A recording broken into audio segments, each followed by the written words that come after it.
Hello YouTube, it's me Brittany, and today I want to talk to you guys about shopping. So this video is going to be all about rebuilding a wardrobe when you first started transitioning, but it's also going to be helpful to those of you who have already transitioned and you're just trying to look into maybe some style techniques or where you could possibly get some better clothes at a cheaper value. That's what this video is going to be for. But before we do that, I have been out for like a week. I want to thank all 400 plus of you guys who have already subscribed. Thank you so much for watching me. If this is your first time watching me, hit the subscribe button down below. Hit the alert button so that you know when I make a new video, because I try to make a new video every week. And also, this is just the first part of this shopping video. My original plan for this was to go shopping and then come in here and show you guys a bunch of the clothes that I got and tell you where I got them from and all types of things like that. However, due to the coronavirus at this current time, I cannot go shopping. So I worked my butt off all winter. I saved like $1,000 to buy a whole new summer and next year winter wardrobe, and probably not even spending all of it, but I was going to bring it in and show you guys. I was going to take you guys shopping with me, and we are still going to do all of those things. Those are definitely in the plans as soon as they're capable of doing them. Unfortunately now I can't. So besides online shopping, which I absolutely loathe because I don't like to buy clothes or anything without physically seeing how it and touching it and seeing how it feels and things like that, because those all are important to me when it comes to style and the way things fit and wear on me. Now luckily I have been losing a lot of weight, so I've been able to, you know, adjust that as well. But I did start, when I started transitioning, I weighed 235 pounds. I'm way below that, almost 100 pounds below that now. So like, I've worked really hard, but I understand where it can be difficult when you're, you know, a little bigger, you've just started to transition and you don't know where to start, and you don't want to like waste a shit ton of money on clothes that's not going to be right for you. So like, before we get started, I'll tell you some tips for shopping when you first starting to transition. I know some people may be a little dysphoric. I was very dysphoric. My number one rule, and you can do this, you don't have to do this, is I didn't use dressing rooms. I just avoided them. I focused my attention on the shopping area. It's bigger, it's broader. I have less uh, close interaction with people, and I guess it's my own social distancing I did from a long time ago. But I just didn't try things on. I kept receipts. I went home. I tried things on. If it didn't like it, then I would take it back. So think of using that if you're really dysphoric about shopping in public places, or especially using dressing rooms. I've gotten over that a lot more as I've transitioned for a little bit longer, but like definitely it wasn't until about a year or so ago that I was even comfortable even thinking about going to ask for a dressing room. So basically, the whole point of this is like, hey, these are places where I like to shop, where I built my own wardrobe fairly cheap, and I'm hoping that I can give you tips to do the same thing. So, let's get started with certain aspects of things that you're gonna need. So let's go underneath. So like right now, I wear Victoria's Secret bras, but I've been transitioned for a long time, and I know the style of bra I like. So I'm willing to spend the extra money to get one that's really nice and comfortable for me. However, when you're first starting, I do not recommend going to Victoria's Secret and spending a bunch of money. It's gonna be a waste, because honestly, it takes a year or two first on hormones for your boobs to really start growing into what you have. And in that time period, you're going to try multiple different styles of bras and see how you like them, because every girl body is different. Like I've said this multiple times, but basically, you're going to want a bra that fits comfortably. So like I've tried bras that clasp in the front, I've tried crisscross bras in the back, I've tried all types of bras, but I did that using cheap products from places like Walmart, Target, Primark, or Primark depending on where you're from, Asda.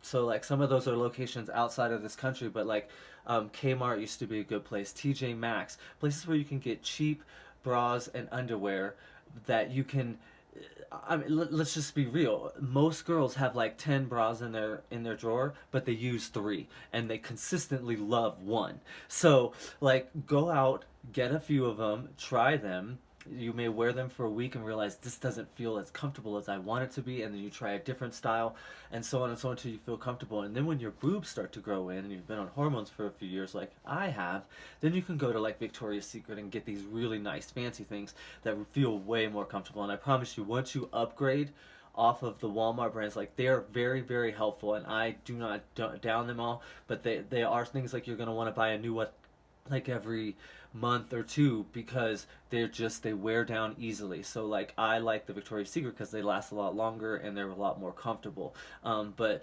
uh, that's the best thing I can give you for a bit of advice on trying to get bras is try a bunch of different styles of how they fit and wear, and then go get the expensive, nice, comfortable ones once you figure out the kind of style that you like. And I'm gonna keep saying places like Primark and Primark and Asda and TK and TJ Maxx and Walmart and Ross, those are consistent good places. Marshalls to go and get, Target to go and get clothes that are cheap and fashionable. Like everything you see me wearing today is all Walmart clothes. So I think I may have bought a little bit too big here because it kind of fits a little baggy, but I'm gonna love it for the summer whenever I'm on the beach, whether that ever happens. But like this is all really cute clothes that this whole outfit probably cost me a total of like $15 total with the top and the overall. So like you can get really nice clothes, just don't depend on those for your basis. Like I will tell you the best place to fill your wardrobe is thrift stores. So if you're lucky enough to be in an area that has really good thrift stores or has an abundance amount of thrift stores or people donate to their thrift stores regularly, like this is the best thing you can do because you can go into a thrift store and maybe find 90% junk, but if you are willing to look through all of it, you can find those gems in there, and they're going to be great little pieces of your wardrobe that people will compliment. And you'll be like, oh, I love that shirt. And you're going to be like, where did you get it? And I'm like, I got it for $2 at a thrift store at such and such. And they'll be like, that's awesome. Trust me, I promise you, love stores are awesome to have. But like, I heavily tell you, if you're trying to budgetly rebuild your wardrobe, think about thrift stores. And like I'm trying to think of like my local area here in Colorado, they don't know what a thrift store is. You donate things to them and they try to sell it to you for like $25 for a pair of boots, and you're like, I could go to a real thrift store and get these boots for $5, you know? So like if you live in Southern California, there's a place called Out of the Closet that when I used to live out in that area was awesome, wonderful type of thrift store, and had great things that you could shop through. So if you have places like that, really look into thrift stores. They're great. And so like when I say that I'm gonna go on a big shopping spree, thrift stores are included in that. I will go into thrift stores. I still include thrift stores in all of these places in all of what I do. So it's not just for girls who are rebuilding.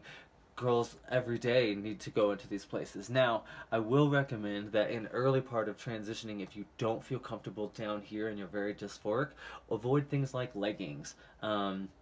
And like athletic wear, because those are really difficult to tuck in, and until you get to a degree of tucking mastery, you might want to avoid those. And like I did for the first 2 or 3 years, I didn't really wear a lot of leggings. Now I wear leggings a lot, but in the first couple of years, I was very dysphoric and very unconfident with my tucking abilities. So I wore a lot of jeans. So I highly recommend jean shorts, any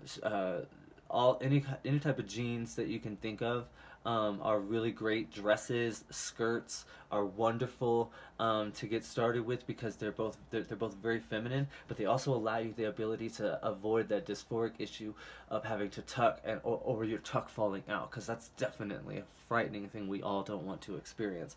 So and like all of those, you can get all that in all those places, and like then once you're ready, once you know your fashion, or you really like want to get a hot fucking outfit, you can go to a mall and go to places like a Topshop or a Forever 21 or JC Penney's. Like I don't include them in affordable because they are actually quite expensive, but their clothes are great. So head up a mall. American Eagle is my favorite brand for jean wear.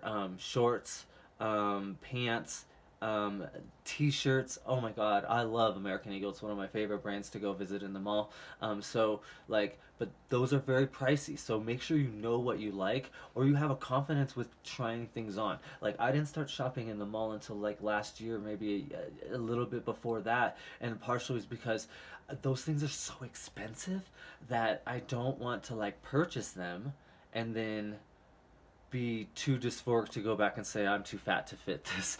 You know, like, can I have my money back? You know, like, I don't want to do that. Like, it's different, I guess, with Walmart. It's like a big shopping place, but with mall, those, I don't know. Maybe it's a personal thing for me that I felt uncomfortable with, but now I feel comfortable enough asking for a dressing room and trying clothes on. So like, I love to go to those malls and spend that money. Like I said, I saved almost $1,000 because I planned on spending 400 to 500 of it in the mall. The rest of it was going to be done in thrift stores and Ross, and I was going to show you exactly how much I can haul off with $500 from these cheap, affordable places. And I will. I promise you, that video will come in the future.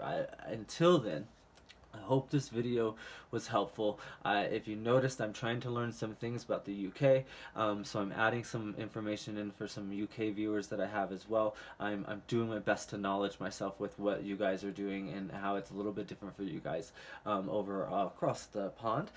So basically, I really just wanted to include you guys because I know that, you know, if I said Walmart, you'd probably be like, well, I don't have that here, but I know you have a Primark or Primark, depending on what part of the UK you're from, and Asda and Next and a couple other places. Frankly, because I have wonderful friends who helped me. I will not name them, but I do thank them to help me, you know, get some of that information so that I could help you guys as well. If this video has helped you, please don't forget to subscribe. I also have a Twitter. I'm still learning Twitter, so please follow me on Twitter at BrittanyRose2.